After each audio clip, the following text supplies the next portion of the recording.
Hello दोस्तों, आप सभी का स्वागत है आपके अपने YouTube चैनल मैथ मस्ती पर। दोस्तों मैं हूं विपिन यादव। सिंपल इंटरेस्ट के आपने 3 वीडियो देख लिए थे, मजा आया होगा। तो रेलवे के एग्जाम में जो कंपाउंड इंटरेस्ट के सवाल पूछे गए हैं, आज मैं वहां से शुरू करूंगा। आप सोचते होंगे कि कंपाउंड इंटरेस्ट हमारा दिमाग से बाहर चला जाता है, दिमाग में नहीं अटकता है। ऐसा दुनिया का कोई भी कमजोर विद्यार्थी यहां से अगर शुरू करे तो कंपाउंड इंटरेस्ट के सवाल को बना सकता है।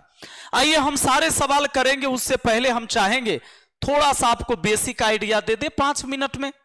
5 मिनट में बेसिक आइडिया जब हो जाएगा आपको, फिर हम सवाल कराएंगे तो आप कहेंगे सर इतना आसान होता है कोनो चीज, हम तो सोचबे नहीं किए थे। आइए, कंपाउंड इंटरेस्ट का मतलब होता है चक्रवृद्धि ब्याज। इसको शॉर्टकट में CI कहते हैं। CI, C से कंपाउंड, I से इंटरेस्ट, यानी कंपाउंड इंटरेस्ट। हिंदी में कहते हैं चक्रवृद्धि ब्याज। क्या बोलते हैं इसको? चक्रवृद्धि ब्याज। रेलवे के एग्जाम में या कोई भी आप एग्जाम दीजिएगा, प्रतियोगी परीक्षा में कंपाउंड इंटरेस्ट के सवाल पूछे जाते हैं। बड़ी महत्वपूर्ण टॉपिक है अर्थमेटिक का ये। अब आ जाइए, आप एक बात तो पता है आपको कि मूलधन P से लिखते हैं, प्रिंसिपल। हिंदी में इसी को मूलधन कहते हैं। ये वो चीज होता है जो आप लेते हैं, यानी कर्जा लिए या कर्जा दिए, वही मूलधन है। अब क्या होता है? रेट होता है। रेट यानी हिंदी में इसको दर कहते हैं। रेट यानी दर प्रतिशत। किस रेट से आपने कर्ज दिया या कर्ज लिया। जैसे मान लो 10% के दर से, इसका मतलब है कि 100 रुपया पर 10 रुपया ब्याज देना होगा। वार्षिक है तो साल में देना होगा, और मासिक है तो महीने में देना होगा, लेकिन देना होगा। टी मतलब होता है टाइम, हिंदी में कहते हैं इसको समय। मतलब आप कितने दिन के लिए आप उस कर्ज को लिए या कर्ज को दिए। अब आता है आप एक बात कही, इंटरेस्ट। इंटरेस्ट आई यानी इंटरेस्ट यानी ब्याज। इंटरेस्ट यानी ब्याज। इसी में CI लिख देंगे तो चक्रवृद्धि ब्याज, SI कह देंगे तो साधारण ब्याज। अब बात जानिए अमाउंट। अमाउंट वो धन है कि आपने कर्जा लिया, मान लो 2000 रुपया, 500 रुपया ब्याज हुआ, तब 500 जोड़ के सब मिलाकर 2500, वही मिश्र धन होता है। यानी मिश्र धन का मतलब इंग्लिश में अमाउंट कहते हैं इसको। इतना बात आप जानते हैं तो बात खत्म। अब एक बात आपको जानना जरूरी है। कौन सा बात? रेशियो। जैसे मान लो 3:5 की रेशियो है मूलधन और मिश्र धन में। मूलधन मिश्र धन में 3:5 की रेशियो का मतलब 3 रुपया आपने कर्ज लिया तो आपको चुकाना पड़ेगा 5 रुपया। अब एक बात बताइए, अब आपको कह देगा कि 2700 रुपया रियल में लिया गया था, मूलधन लिया गया था 2700, तो बताइए मिश्र धन कितना देना पड़ेगा। तो सोचना है कि 2700 रुपया मूलधन है, तब मूलधन के तुलना मूलधन से करेंगे। अरे भैया ये रेशियो में है, आई रियल में है। इस 2700 रुपया मूलधन है जबकि मूलधन है 3, तो इस 2700 जो हुआ 3 यूनिट के मान हुआ, तो 2700 में 3 से भाग दे देंगे तो 1 यूनिट का मान हो जाएगा। और आपको अगर मिश्र धन निकालना है तो 5 से गुना करिए। अब 3 से 2700 को काट दीजिए 900 बार में, 9 पचे 4500 हो गया। मेरे भाई ये तो मिश्र धन आया, लेकिन अगर आपको ब्याज निकालना रहता, तब ब्याज निकालना रहता तो कैसे करते? 2700 रुपया अगर मूलधन है तो मूलधन का तुलना मूलधन से होगा, मूलधन को भाग मूलधन से देना है, और ब्याज पता करना है। 3 रुपया मूलधन, 5 रुपया मिश्र धन, तो 2 रुपया ब्याज यानी 2 यूनिट का मान निकालना है। 3 से इसको भाग दिया 900 बार में, 9 दूना कितना हुआ? 1800। 1800 रुपया तब ब्याज हो गया। 2700 कर्जा लिए, आप टोटल लौटाए हैं 4500, ब्याज कितना हुआ? 1800। तो रेशियो को, इस बात को आपको समझने की जरूरत है। अब एगो बात बताइए, सीधी बात, आपको रेट दिया जाएगा 10%, ठीक ना? तो 10% का मान होता है 1/10, याद रहे। यानी 10 रुपया मूलधन पर 1 रुपया ब्याज, यही है इसका मतलब। तो आप बताइए तो मुझे कि अगर मान लीजिए मूलधन और मिश्रधन की हम बात करें, मूलधन और मिश्रधन की बात करें, तो मूलधन हुआ 10 रुपया, ब्याज है 1 रुपया, तब मिश्रधन हो गया 11। ये 1 साल के लिए हुआ। ये 1 वर्ष का हुआ। सुन लीजिए, ये 1 वर्ष की कहानी हुई। अगर आपको 2 वर्ष का निकालना है, 2 वर्ष का, तो यही स्क्वायर करिए। 10 का स्क्वायर 100, 11 का स्क्वायर 121, यानी 2 वर्ष में 100 रुपया 121 रुपया हो जाएगा। ये रेशियो है आपके मूलधन और मिश्रधन के बीच का, यानी कि तब 100 रुपया मूलधन मानेंगे और 121 रुपया मिश्रधन मानेंगे। अगर 3 वर्ष की बात होती है तो सुनिए, 10 1 साल का है, 3 वर्ष की बात हुआ तो इसका पावर 3 करिए।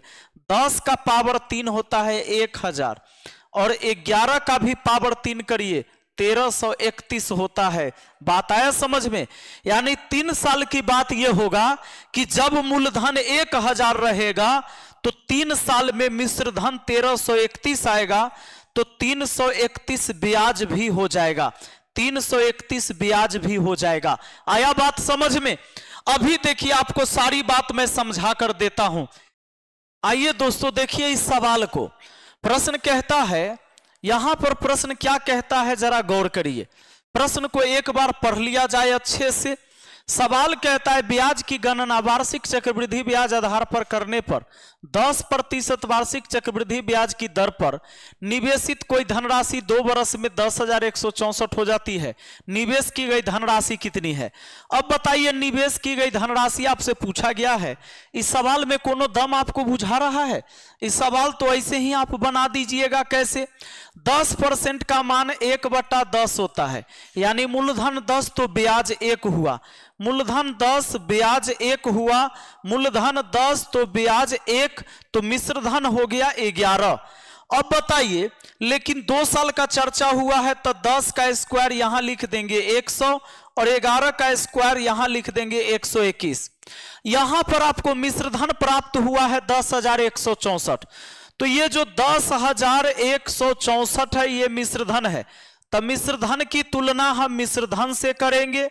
देखिए, 10,164 जो हुआ 121 यूनिट का मान हुआ, 121 से भाग दे दिए, 1 यूनिट का आ गया। अब मूलधन निकालना है तो 100 से गुना करना होगा। 121 से इसको काटेंगे 84 बार में, तो हमारा आंसर कितना हो गया? 8400 हो गया। बात खत्म हो गया। ऑप्शन बी आपका आंसर हो गया। अब चलिए आगे बढ़ते हैं, देखते हैं नेक्स्ट क्वेश्चन क्या कहता है हमारा। दोस्तों, इस सवाल को पढ़िए जरा एक बार गौर से। सवाल क्या कहता है? सवाल बहुत बढ़िया है, पूछा गया एनटीपीसी स्टेज 2 में ही पूछा गया है सवाल। ये भी ब्याज की गणना वार्षिक चक्रवृद्धि ब्याज आधार पर करते हुए राहुल किसी निश्चित धनराशि को 60% वार्षिक चक्रवृद्धि ब्याज की दर पर 2 वर्ष के लिए निवेशित करता है। यदि 2 वर्ष के अंत में 11,700 ब्याज प्राप्त होता है तो वह शुरू में कितनी धनराशि निवेशित करता है? शुरू का धनराशि पूछा है। एगो बात बताइए, मैं अगर मूलधन और मिश्रधन की बात करूं तो कोई बड़ी बात नहीं है। 60% का मान कितना होता है? देखिए, 60% का मान होता है 3/5, यानी 5 रुपया मूलधन पर 3 रुपया ब्याज। मूलधन 5 रुपया, 3 रुपया ब्याज, तो मिश्रधन 8 हुआ। 2 वर्ष का चर्चा हुआ है तो इसका स्क्वायर कर देंगे। 5 का स्क्वायर हो गया 25, 8 का स्क्वायर हो गया 64। बात खत्म। अब ब्याज की बात करें तो कितना होगा? 39, जबकि ब्याज है 11,700।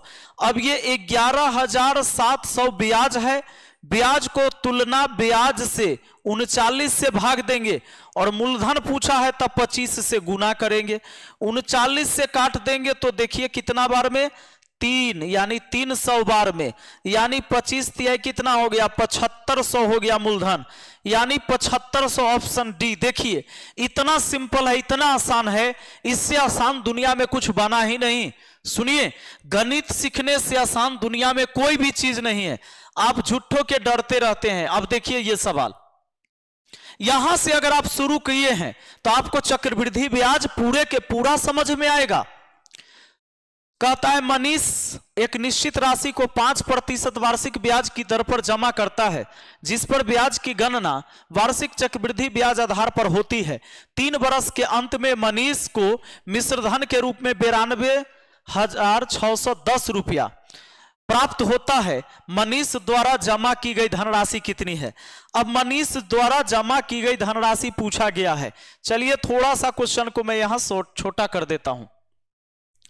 अब बताइए, मनीष का हम मूलधन और मिश्रधन का रेशियो लिख लेते हैं। मूलधन मिश्रधन 5% बोला ना रेट, 5% का मान 1/20 होता है। कैसे? 5 में 100 लिखिए, काटिए तो 1/20 हुआ कि नहीं। यानी मूलधन अगर 20 रहेगा तो ब्याज 1 आएगा, इसका मतलब मिश्रधन 21 हुआ। दोस्तों 3 वर्ष का चर्चा हुआ है। 20 का क्यू होता है 8000, 3 वर्ष हुआ तो क्यू करिए, 2 साल है तो पावर 2 करिए, 4 साल है तो पावर 4 करिए, इसका भी क्यू करिए।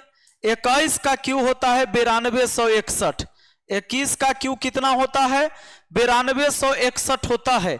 अब एक बात बताइए, 9261, अब यहां पर एक काम करते हैं, ये 92,610 प्राप्त हुआ है मिश्रधन, सिर्फ इसमें 10 से गुना कर देंगे तो इसके बराबर हो जाएगा।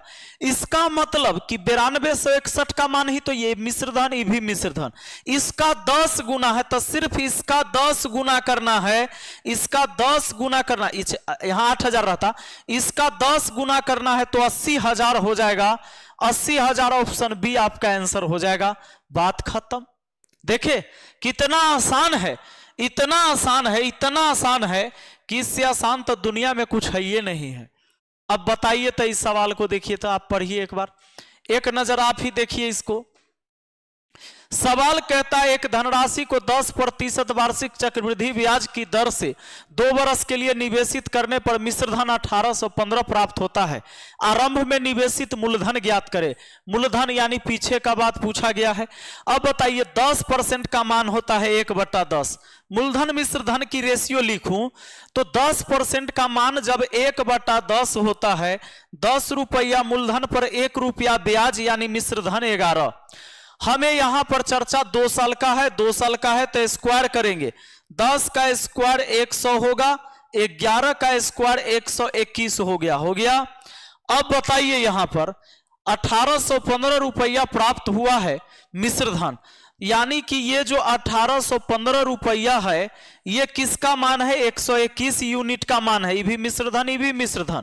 तो मिश्रधन की तुलना मिश्रधन से करना है। आपसे पूछता है मूलधन बताइए तो 100 से गुना करना होगा। अगर ब्याज पूछता तो ब्याज होता कितना? 21, अंतर 21 का 21 से गुना करते, ब्याज पूछता तब। अब बताइए 121 से इसको काट दीजिए, तो इसको अगर आप काट देते हैं तो कितना बार में कट जाएगा? शायद 155 बार में कट जाएगा, तो 1550 आपका आंसर हो जाएगा। देख लेते हैं इसको काट के पहले। 121 से 1 बार में, तो 1 में 2 बार तो लगेगा नहीं, 1 में से 1 गया 0। अब ये बच गया हमारा कितना? 7, 8 में से 2 गया तो हो गया हमारा 6। ये बात खत्म, उतरा 5। अब 121 पचे लगा देंगे तो 121 पचे, हाँ ठीक है, 121 पचे तो हो जाएगा 605, खत्म। यानी सीधे हमको 15 बार में कट जाता है। हमारा आंसर 1500 होगा, ऑप्शन सी होगा। ये हो गया आपका आंसर, ठीक है, ऑप्शन डी नहीं हुआ। तो आगे बढ़ते हैं, देखते हैं आगे हमारा सवाल क्या है। चलिए अब बताइए, सवाल है आपके सामने, वह निश्चित धनराशि क्या होगी? 2 वर्ष में 12.5% वार्षिक चक्रवृद्धि ब्याज की दर से इतना हो जाती है। अब 12.5% है, कोई बात नहीं, 12 दूना 24 है 1 25, ये कितना आता है? तो 25/2, 12.5 होता है। अब परसेंट का मतलब हुआ बट्टा में 100, 25 चौका 100, 12.5 का मान होता है 1/8। यानी आप ये कह सकते हैं कि मूलधन और मिश्रधन का अगर रेशियो लिखना हो तो मूलधन अगर 8 रुपया होगा तो 1 रुपया ब्याज आएगा, तो मिश्रधन प्राप्त होगा 9। ये 1 साल के लिए लागू होगा। 2 साल का चर्चा हुआ है, स्क्वायर करिए, 8 का स्क्वायर हुआ 64, इसका स्क्वायर करिए, 9 का स्क्वायर हुआ 81, यानी 2 साल में 64 रुपया 81 रुपया बन जाएगा। अब बताइए यहां ब्याज की दर से 6800 हो जाती है, चक्रवृद्धि ब्याज की दर से 6800 हो जाती है, वह निश्चित धनराशि क्या है पूछा गया है। तो मिश्रधन हो गया है 6800। अब अगर मिश्रधन 6800 हो गया है तब मिश्रधन की तुलना आप मिश्रधन से करेंगे और आपसे पूछ रहा है 64 का मान पूछ रहा है, तो आप निकाल लेंगे इसको काटा पीटी करके। चलिए आगे बढ़े, आगे बढ़ते हैं, अगला सवाल देखते हैं। दोस्तों सवाल है आपके सामने कि 2000 रुपया है, 40% के दर से वार्षिक चक्रवृद्धि ब्याज की दर से तीसरे बरस के लिए ब्याज की राशि ज्ञात करो। तीसरे बरस का ब्याज की राशि बताना है, 3 साल का नहीं बताना है, तीसरे बरस का बताना है। एक बात बताइए, पहले बात कि मूलधन और मिश्रधन की बात करो, तीसरे बरस की बात हो रहा है। 40% का मान आता है 2/5, यानी 5 रुपया 2 रुपया बन जाएगा। 1 साल में 5 से 7 हो जाएगा, 1 साल में 5 से 7, तो 3 साल में 5 का क्यू 125 हुआ और 7 का क्यू 343 हुआ। 3 साल में इतना हो जाएगा। यहां पर कहता है कि 2000 रुपया राशि है मूलधन, तो ये 2000 रुपया राशि है मूलधन, 125 यूनिट का मान हुआ मूलधन की तुलना मूलधन से।